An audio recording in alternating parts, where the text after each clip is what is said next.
15 વર્ષથી પાલેજમાં જૂના અને જાણીતા computer, laptop, CCTV camera service, printer repairing તેમજ નવા અને જૂના કોમ્પ્યુટર લે વેચ કરનાર. એડમિશન ફોર્મ તેમજ તમામ સરકારી ફોર્મ ઓનલાઈન ભરી આપવામાં આવશે.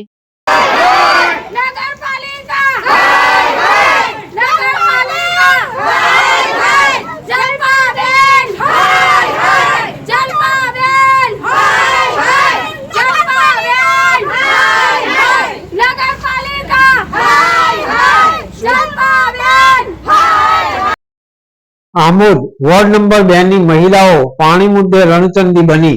મુખ્ય અધિકારીની ચેમ્બરમાં માટલા ફોડી આક્રોશ વ્યક્ત કર્યો. નગરપાલિકા હાય હાય તેમજ પાલિકા પ્રમુખ જલ્પા પટેલ હાય હાયના સૂત્રોચ્ચાર કર્યા. મુખ્ય અધિકારીએ પોલીસ બોલાવતા સ્થાનિકો વધુ રોષે ભરાયા હતા. આમોદ નગરપાલિકા ખાતે વોર્ડ નંબર 2 ની વાટા વિસ્તારની મહિલાઓ પાણી મુદ્દે રણચંડી બની હતી. છેલ્લા ઘણા સમયથી રજૂઆત કરવા છતાં પાણી ન આવતું હોય સ્થાનિક રહીશોમાં પાલિકા તંત્ર સામે ઉગ્ર રોષ જોવા મળ્યો હતો. આમોદ નગરપાલિકાના વોર્ડ નંબર 2 વાટા વિસ્તારમાં છેલ્લા ઘણા સમયથી પાણી ન મળતું હોય સ્થાનિક મહિલાઓ રોષે ભરાઈ હતી.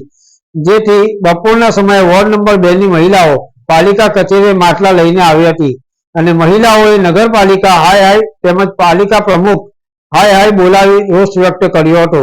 પાલિકા કચેરીએ પ્રમુખ હાજર નહીં મળતા રણચંડી બનેલી મહિલાઓએ નગરપાલિકાના મુખ્ય અધિકારી પંકજ નાયકની ચેમ્બરમાં જ ઘેરાવો કરી માટલા ફોડી રોષ વ્યક્ત કર્યો હતો અને જણાવ્યું હતું કે અનેક વખત રજૂઆતો કરવા છતાં અમારા વિસ્તારમાં પાણી આવતું નથી. અમારા ઘરમાં નાહવા ધોવાનું પણ પાણી નથી.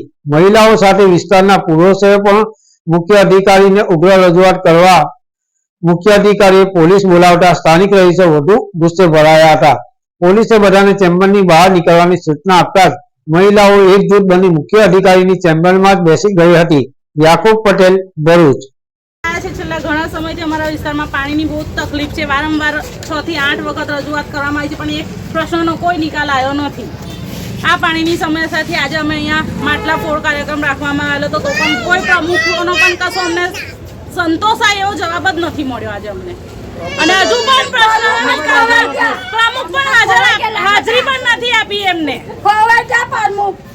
તમે આયા ચીફ ઓફિસરે શું કર્યું? ચીફ ઓફિસરે હજુ અમને સંતોષાય એવો જવાબ આપ્યો નથી. એમને પોલીસ પ્રોટેક્શન માંગી લીધું છે. શું અમે એમનું ઘરું દબાવવા આવ્યા હતા તેમને પોલીસ પ્રોટેક્શનની જરૂર પડી કે અમે એમનું ઘરું દબાવ્યું હતું? શું કરવા પોલીસ પ્રોટેક્શન? આમ પબ્લિક એમની આગળ રજૂઆત કરવામાં નહીં આવે તો કોની આગળ રજૂઆત કરશે? નગરપાલિકામાં પબ્લિક રજૂઆત ક્યારે કરવામાં આવે કે જ્યારે એમને વારંવાર તકલીફ આટલા સમયથી અમે તકલીફ વેઠી રહ્યા તો એમને અમારા પ્રશ્નોની નિકાલ કેમ નથી લાવવા માંગતા? એ લોકો